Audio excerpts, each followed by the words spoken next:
নাম ভৰ্তি কৰা ছাত্ৰ ছাত্ৰীৰ সংখ্যা পূৰ্বৰ তুলনাত বৃদ্ধি পোৱাৰ পৰিপ্ৰেক্ষিতত আমি বহুকেইখন মাধ্যমিক বিদ্যালয়ক আমি উচ্চ মাধ্যমিক বিদ্যালয়ক উচ্চতৰ মাধ্যমিক বিদ্যালয়লৈ উন্নীত কৰিছোঁ।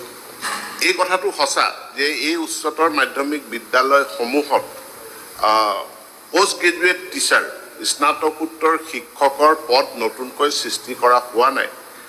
আমি অস্থায়ীভাৱে আমি সেই বিদ্যালয়ৰ পৰা যিবিলাক বিদ্যালয়ে আমাক জনাইছে যে তেওঁলোকৰ গ্ৰেজুৱেট টিচাৰ আছে, যিসকল গ্ৰেজুৱেট টিচাৰে পোষ্ট গ্ৰেজুৱেট তেওঁলোকৰ ডিগ্ৰী আছে অৰ্থাৎ যোগ্যতা আছে একাদশ দ্বাদশ শ্ৰেণীত শিক্ষকতা কৰাৰ কাৰণে শিক্ষাদান কৰাৰ কাৰণে সেই বিদ্যালয়সমূহক আমি উন্নীত কৰিছোঁ। ইতিমধ্যে আমি এখন নতুন ছাৰ্ভিচ ৰুল প্ৰস্তুত কৰি আছোঁ। আমি বিভিন্ন শিক্ষক সংগঠনৰ লগতো আলোচনা কৰিছোঁ, যিখন ছাৰ্ভিচ ৰুলত আমি শিক্ষকৰ পদোন্নতিৰ ব্যৱস্থাও ৰাখিব বিচাৰিছোঁ।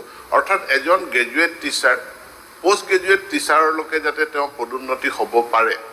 তাৰোপৰি আমি এটা ছাৰ্ভেও ইতিমধ্যে প্ৰায় সম্পূৰ্ণ কৰিছোঁ যে আমি সৰ্বমুঠ কিমানখিনি বিদ্যালয়ক উচ্চতৰ মাধ্যমিক বিদ্যালয়লৈ উন্নীত কৰিব লাগিব।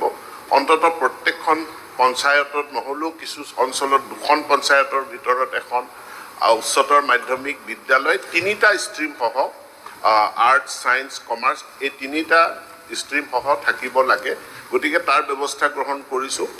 প্ৰয়োজন সাপেক্ষে আমাৰ যিখিনি অপ্ৰয়োজনীয় যদি কোনো পোষ্ট শিক্ষা বিভাগত আছে সেইখিনিও আমি চালি জাৰি চাইছোঁ আৰু চালি জাৰি চাই ৰিডাণ্ডেণ্ট বৰ্তমান অপ্ৰয়োজনীয় হোৱা যদি কোনো শিক্ষকৰ পদ আছে সেই পোষ্টখিনি আমি এবলিছ কৰি তাক পোষ্ট গ্ৰেজুৱেট টিচাৰৰ পোষ্টলৈ আমি কনভাৰ্ট কৰাৰ কাৰণে ব্যৱস্থা গ্ৰহণ কৰিছোঁ। ইতিমধ্যে আমাৰ গ্ৰেজুৱেট টিচাৰ পোষ্ট গ্ৰেজুৱেট টিচাৰৰ নিযুক্তিৰ এটা পৰ্যায় সম্পন্ন হৈছে। দ্বিতীয় পৰ্যায়টো আমি আৰম্ভ কৰিছোঁ। ইতিমধ্যে খালী পদৰ তালিকা সংগ্ৰহ কৰা হৈছে। মই চেষ্টা কৰিছোঁ মানে এমাহ বা দুমাহৰ ভিতৰত পুনৰ বিজ্ঞাপন প্ৰকাশ কৰাৰ কাৰণে।